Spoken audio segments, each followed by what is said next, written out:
আপনাদের সব কাজ হয়ে যাবে, কোনো চিন্তা করবেন না, আমি সব করে দেব বলে সান্ত্বনা দিয়ে যান সান্ত্বনা সাহা। পুরসভার 12 নম্বর ওয়ার্ডের কাউন্সিলর সান্ত্বনা সাহার বিরুদ্ধে গুরুতর অভিযোগ করেছেন এলাকার প্রবীণ নাগরিকরা।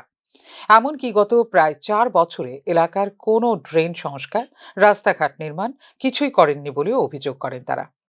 আমরা চিন্তা করি না, সবাই আমি করে কাটাগো আচ্ছা সান্ত্বনা দিছি। এরপরে হয় না।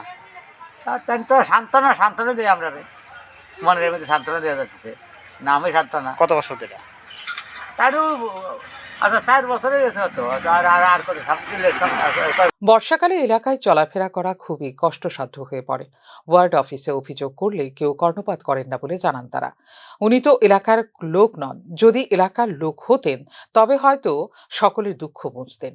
অন্যান্য এলাকার উন্নতির অনেক নজির থাকলেও এই এলাকার উন্নতির দিকে তার কোনো নজর নেই বলেও ক্ষোভ প্রকাশ করেছেন এলাকাবাসী। মানে এলাকারও না, তা ও না করে। হ্যাঁ। আচ্ছা এলাকার যদি কাউন্সিলর হতো তাহলে একটু দুঃখ করে আমরা বুঝতো।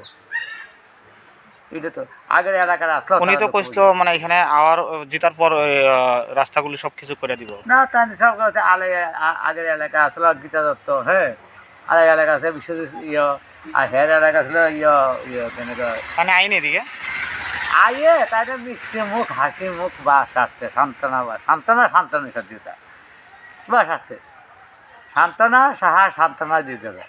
12 নম্বর ওয়ার্ডের রাস্তা নির্মাণের অভিযোগ শুধু প্রবীণ নাগরিকদের নয়, অভিযোগ এলাকাবাসীর সকলের। রাস্তা সংস্কারের ব্যাপারে দ্রুত সরকারি হস্তক্ষেপের দাবি জানানো হয়েছে এলাকাবাসীর পক্ষ থেকে। ফিওরো রিপোর্ট, নিউজ নাও।